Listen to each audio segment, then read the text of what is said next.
hermanos y hermanas. Bienvenidos a la Iglesia del Señor. Les ruego que nuevamente nos dispongamos a orar a nuestro Dios pidiendo su socorro. Soberano Señor y Padre nuestro, a ti nos dirigimos, oh Dios, en este momento para encomendarnos a ti. Rogamos, Padre glorioso, tu asistencia en nuestras vidas, para que podamos, Dios amado, atender a tu palabra. Ruego, amado Señor, que me concedas predicarla con claridad y a mis hermanos poner toda su atención para escucharla y examinar cada palabra, cada argumento que he de emitirles a la luz de tu palabra, Señor. Eres nuestro Dios,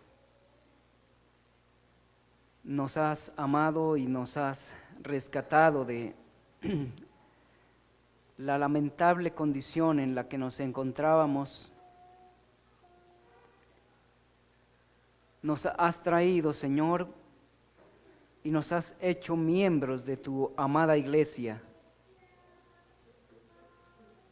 concediéndonos privilegios que aún no logramos entender con claridad. Por ello te pedimos, amado Señor, que sigas iluminando nuestros corazones, nuestras mentes, para que tu palabra, Señor, entre a nuestros corazones, repara las facultades de nuestro ser, para que recibamos tu palabra, amado Dios, y nos regocijemos en ella. Que tu palabra sea la que gobierne nuestros corazones, dándonos libertad para servirte, para adorarte, Dios amado. Tú sabes de las necesidades que hay en nuestra vida. Te pedimos, en el nombre de tu Hijo Jesucristo, por los méritos de su sacrificio, te pedimos que nos socorras. Lo suplicamos con acción de gracias. Amén. Pocas cosas contribuyen más a la consolidación y estabilidad de una familia que la costumbre de rendirse unos a otros, reuniéndose para disfrutar de algún alimento y reflexionar sobre los asuntos que tienen en común. Años atrás, un buen número de familias, sus miembros, además de comer juntos, trabajaban juntos, creaban empresa, y cuando alguno iniciaba su propia familia, construía su casa o su habitación al lado de la de sus padres y sus hermanos. Las familias que continuaban conviviendo de esta manera crecían y se fortalecían por generaciones. Eran familias respetables y hasta temidas. Algunas de esas familias que guardaron esta buena tradición hoy son las familias que dominan el mundo. 5 de ellas son la familia Rothschild, la familia Rockefeller, la familia Morgan, la familia DuPont y la familia Bush.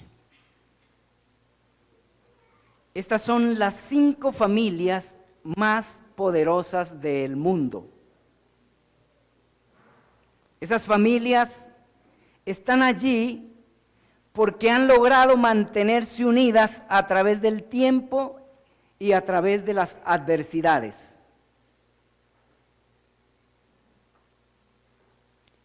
Cuando la familia vive unida y en armonía, en cierta forma glorifica a Dios. ¿Lo sabían? ¿Por qué? Porque está reflejando la armonía interpersonal de la comunidad divina. Dios es uno en 3 personas. Las 3 personas divinas son iguales en esencia, pero cada una ocupa una posición diferente y cumple funciones diferentes en la economía regente universal.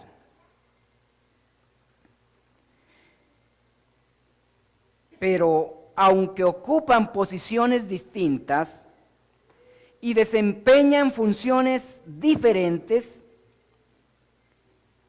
lo hacen con el mismo propósito y en perfecta armonía.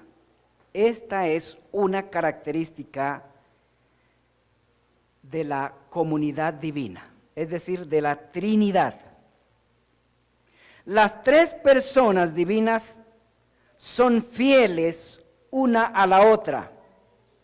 Entre sí no existe el más mínimo conflicto.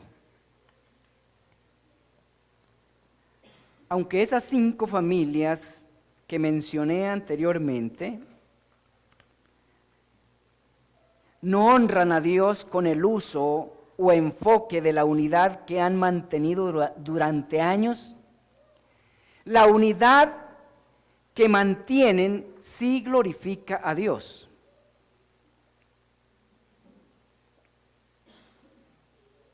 Probablemente los intereses por los cuales se han mantenido unidas esas familias no son los intereses de Dios.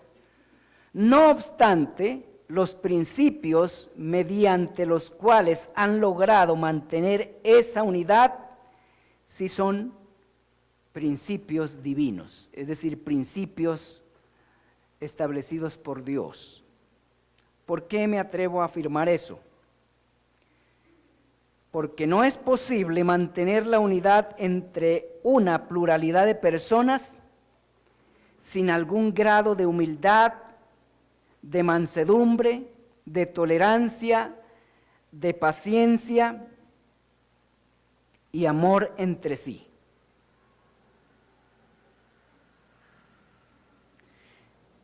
Estos son principios dados por Dios para conservar la unidad de la iglesia, Efesios 4, versículo 2. Y cualquier comunidad puede permanecer unida si pone en práctica estos principios, aunque sus intereses no estén enfocados específicamente a honrar a Dios. En toda comunidad donde sus componentes se relacionen entre sí, con estos principios hay unidad y armonía.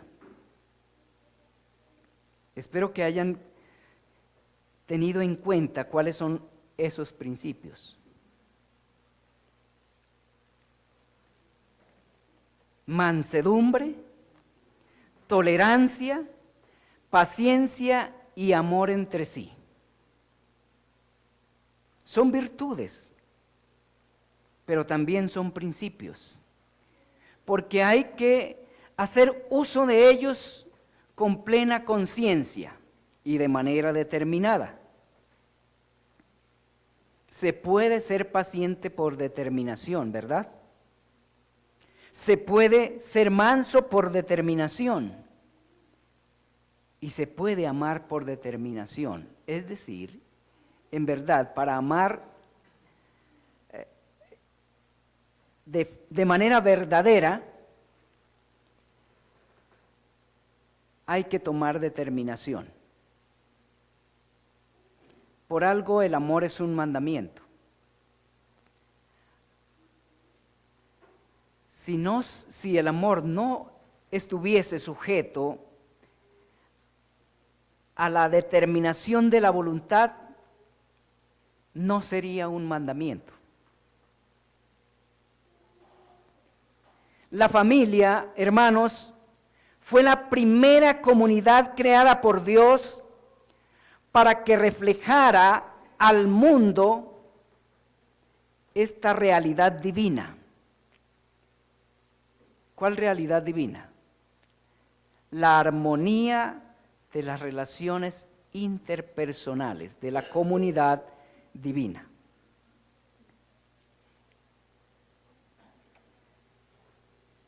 Génesis capítulo 1, versículo 28.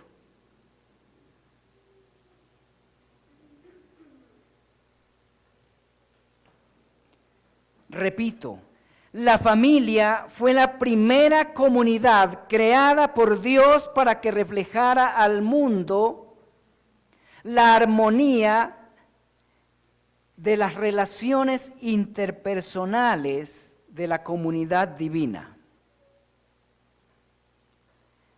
Eso es lo que vemos, lo que podemos ver allí a la luz de Génesis capítulo 1, versículo 26 al 28.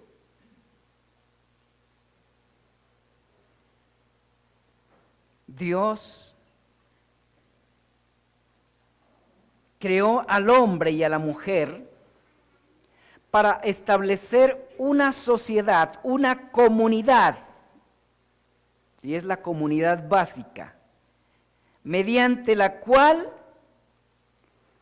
reflejaría su propia imagen, la imagen de la Trinidad.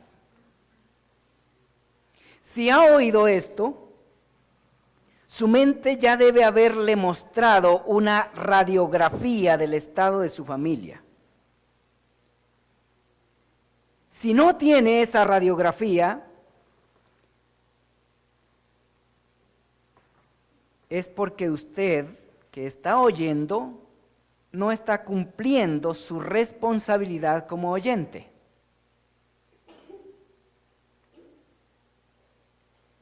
Toda desaveniencia o conflicto que haya en nuestra familia deshonra el nombre de Dios.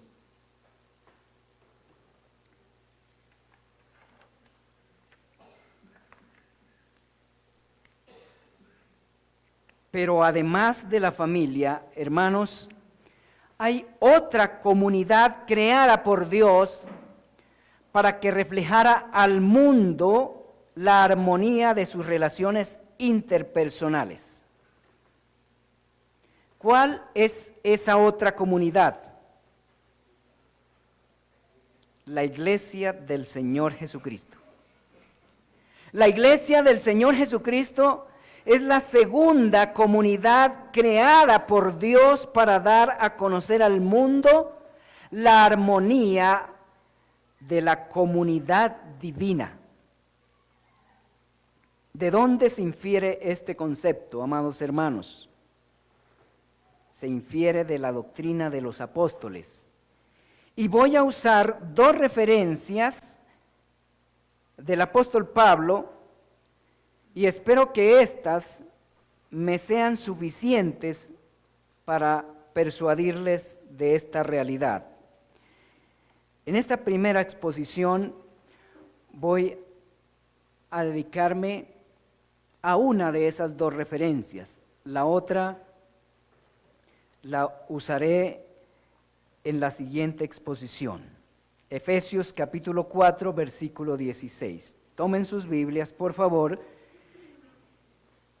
y déjenlas abiertas ahí en esa referencia. Dice este versículo, de quien todo el cuerpo, bien concertado y unido entre sí por todas las coyunturas que se ayudan mutuamente, según la actividad propia de cada miembro, recibe su crecimiento para ir edificándose en amor. Este versículo es sumamente rico en doctrina eclesiológica. Expone 4 características de la Iglesia de Cristo. Estas características son a la vez 4 distintivos de la Iglesia del Señor Jesucristo. Esos 4 distintivos nos proveen la estructura teológica del versículo. Vamos a ver brevemente esto. Primero, la Iglesia de Cristo es un organismo viviente. Esta es una característica de la Iglesia de Cristo.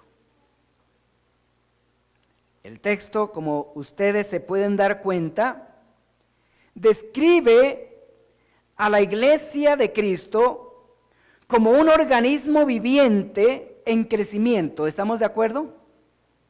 El texto describe a la Iglesia de Cristo como un organismo en crecimiento.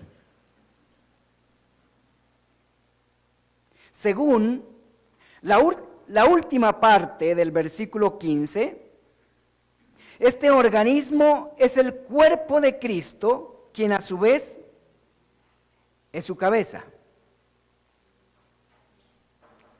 El versículo destaca el elevado carácter corporativo y orgánico de la Iglesia. Y esto nos enseña, queridos hermanos, que la Iglesia del Señor Jesucristo es mucho más que una institución, mucho más que una organización religiosa. Es importante tener en cuenta esto. La Iglesia del Señor Jesucristo es mucho más que una institución o una organización religiosa. Hay muchas organizaciones religiosas, pero no tienen esta característica. ¿Cuál característica? La característica de organismo viviente.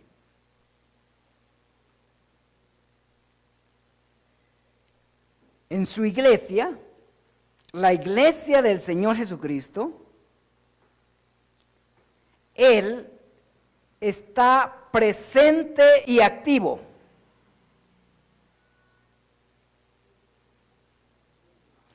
Y si Él no está presente y activo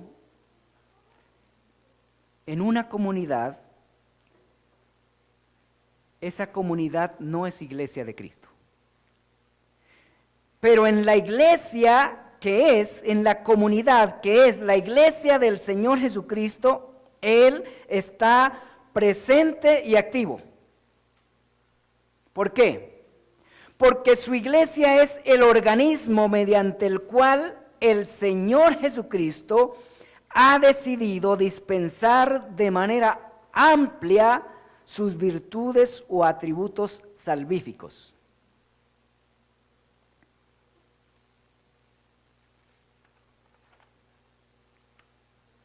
En segundo lugar, o la segunda característica que nos menciona el texto de la Iglesia del Señor Jesucristo, es que los miembros de la Iglesia del Señor Jesucristo están unidos vitalmente uno al otro.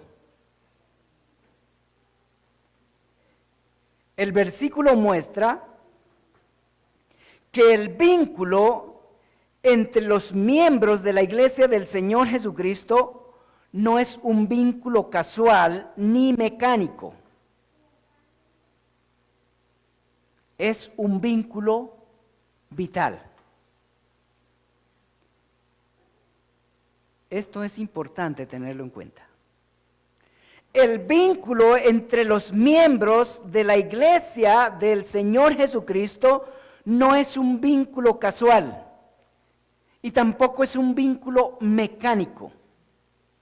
Es un vínculo vital. En la iglesia de Cristo, sus miembros están unidos entre sí por ciertas coyunturas. Estas coyunturas yo las entiendo como las grandes verdades del Evangelio que unen a todos sus miembros entre sí y los hacen sensibles unos a otros por la presencia del Espíritu Santo en ellos.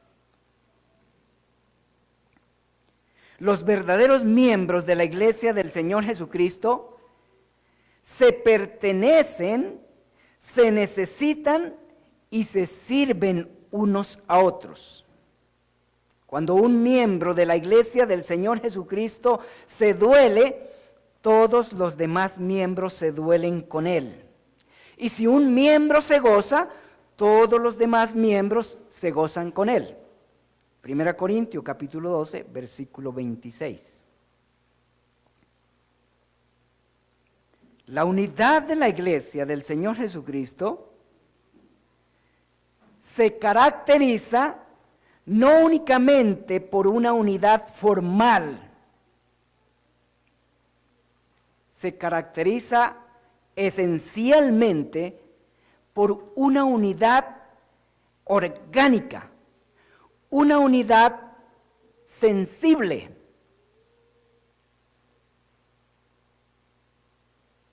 La unidad de la iglesia del Señor Jesucristo, repito, no es una unidad mecánica, no es una unidad formal, es una unidad orgánica, sensible.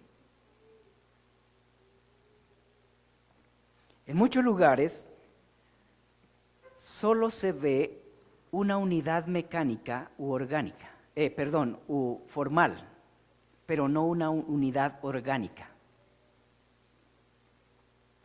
La tercera característica que nos menciona o nos muestra el texto es que la iglesia de Cristo funciona y crece en armonía.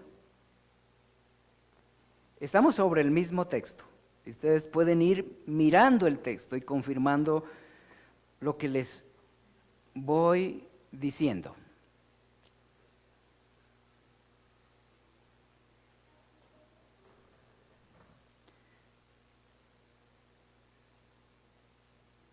El texto deja al descubierto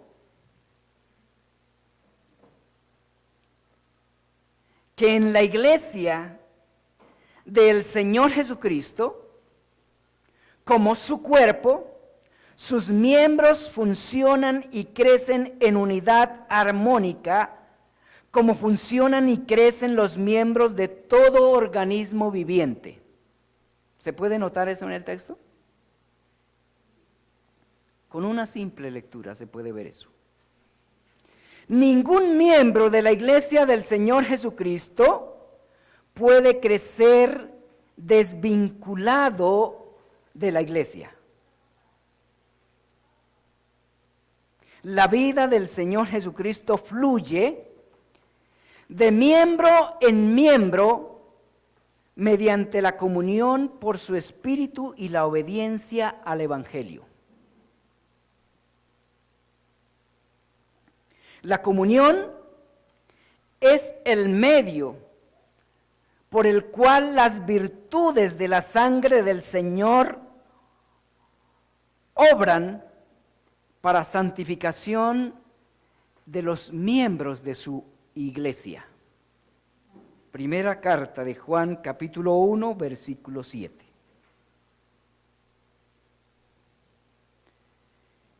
La cuarta característica que el texto nos muestra de la iglesia del Señor Jesucristo es que en la iglesia de Cristo cada miembro tiene una función particular mas no independiente. Repito esto.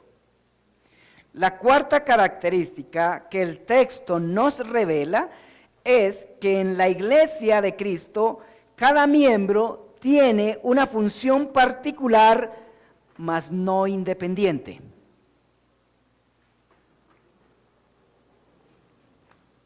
¿Qué quiero decir con esto? Lo que quiero decir con esto, hermano, es que ningún miembro de la iglesia del Señor Jesucristo es inactivo ni independiente. Cada miembro de la iglesia del Señor Jesucristo juega un papel particular, funciona y crece en dependencia de los demás miembros y en armonía con ellos. Escuchen bien esto, en dependencia de los demás miembros y en armonía con ellos. ¿Se ve eso en el texto? El individualismo no es una característica de los miembros de la iglesia del Señor Jesucristo a la luz del texto que estamos considerando. Los miembros de la iglesia del Señor Jesucristo son autónomos,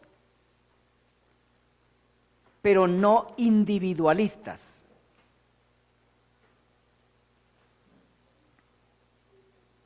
Tienen una acción propia, pero no independiente de los demás miembros. Con sus funciones particulares, los miembros de la iglesia de Cristo benefician a los demás miembros y reciben beneficios de las funciones de los demás miembros, como sucede en el cuerpo.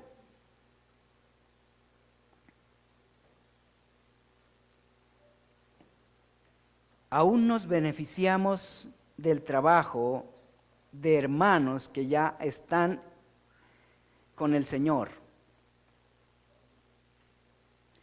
Pero también nos beneficiamos del ejercicio de los dones de los hermanos más inmediatos. Nos beneficiamos de su testimonio, nos beneficiamos de su estudio, nos beneficiamos de sus bienes, nos beneficiamos de su experiencia y de muchas otras cosas más. Y eso mediante la comunión. A la luz de la analogía que el texto nos presenta, la unidad creciente es una característica intrínseca de la iglesia del Señor Jesucristo, como lo es la unidad del cuerpo. Sus miembros están unidos por un solo Dios y Padre de todos, el cual es sobre todos, por todos y en todos. Esta unidad consiste en que los miembros de esta iglesia, de la iglesia del Señor Jesucristo, están bajo un mismo Señor, es decir, bajo una misma cabeza, viven por un mismo espíritu, con una misma fe y una misma esperanza. Efesios capítulo 4, versículos 3 al 6. En este sentido, la unidad de la iglesia del Señor Jesucristo es esencialmente espiritual, orgánica y por tanto invulnerable en este sentido.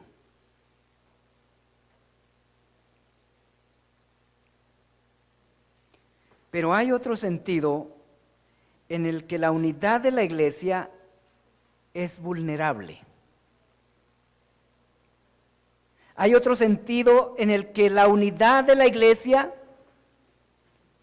depende de la responsabilidad de cada miembro, de cada uno de nosotros. En el sentido del cual les acabo de hablar o mostrar a la luz del texto, en ese sentido, la unidad de la iglesia es esencialmente espiritual y, por tanto, invulnerable. Pero hay otro sentido, repito, en el que la unidad de la iglesia depende de nuestra responsabilidad, o más bien está a nuestra responsabilidad. Es nuestra responsabilidad conservarla y crecer en ella. Pero veremos esto, amados hermanos, en la siguiente exposición. Oremos y tomamos un respiro. Nuestro Señor, estamos ante una de las verdades más difíciles de comprender y sobre todo de asimilar: la unidad de tu iglesia. Señor, te pedimos que podamos abordar este tema con mucha responsabilidad, con mucha seriedad, y que podamos comprenderlo con rectitud y asimismo asimilarlo para gloria de tu nombre y santificación de cada uno de nosotros. Te pedimos, amado Señor, que nos socorras con tu Espíritu Santo siempre, tanto para comprender este tema como para asimilarlo, y así que tu nombre sea glorificado, como es tu santo propósito, en Cristo Jesús nuestro Señor.